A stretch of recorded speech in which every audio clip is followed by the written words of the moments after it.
Lena John എന്ന് പറയുന്ന പെൺകുട്ടിയുടെ ദുരൂഹമായിട്ടുള്ള മരണം എങ്ങനെ നോക്കിക്കാണുന്നു അതിനെ? അത് തൃശ്ശൂർ വടക്കാഞ്ചേരി സ്വദേശിനി, അത് പഠിച്ചിരുന്ന nursing college mother's mother's hospital ഹോസ്പിറ്റലാണ്. വളരെ മിടുക്കിയായിട്ടുള്ള ഒരു പെൺകുട്ടിയായിരുന്നു. അവിടെ നിന്നും നഴ്സിംഗ് പഠിച്ചതിന് ശേഷം അവിടെ തന്നെ പ്രാക്ടീസ് ചെയ്തു വരുന്നു. വിദേശത്ത് പോകാനായിട്ട് സ്വപ്നം കണ്ടിരുന്ന ഒരു പെൺകുട്ടിയാണ്. IELTS പക്ഷെ IELTS അത് പഠിക്കാൻ വേണ്ടിയാണ് എറണാകുളത്തേക്ക് വന്നതെന്നാണ് പറയുന്നത്.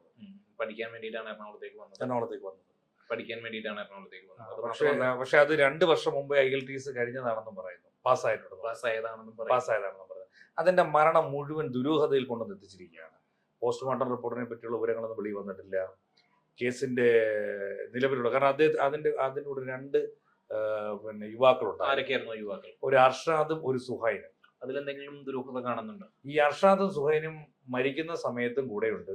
അതേ സമയത്ത് ഇവരൊരു ഹോട്ടലിൽ തങ്ങിയിരുന്നു ഒരുമിച്ച്. ഹോട്ടലാണോ അതോ ലോഡ്ജാണോ? ലോഡ്ജിൽ ഇവര് 3 പേരും ഒരുമിച്ച് താമസിച്ചിരുന്നു എന്നുള്ളതാണ്.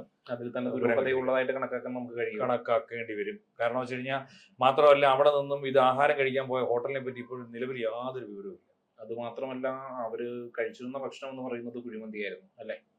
കുഴിമന്തിയായിരുന്നു. ഈ മന്തി കഴിച്ച ഹോട്ടലിനെ പറ്റി വിവരമൊന്നുമില്ല. അതും കേന്ദ്രീകൃതമായിട്ട് വിവരങ്ങളൊന്നുമില്ല. കാരണം പ്രത്യേകിച്ച് ഒരു മന്തി കഴിച്ച ഹോട്ടലിൽ ദേഹാസ്വസ്ഥം ഉണ്ടായ സ്ഥിതിക്ക് ആ ഹോട്ടലിന്റെ പേര് പുറത്തു വിടുന്നതുകൊണ്ട് എന്ത് കുഴപ്പമെന്താ?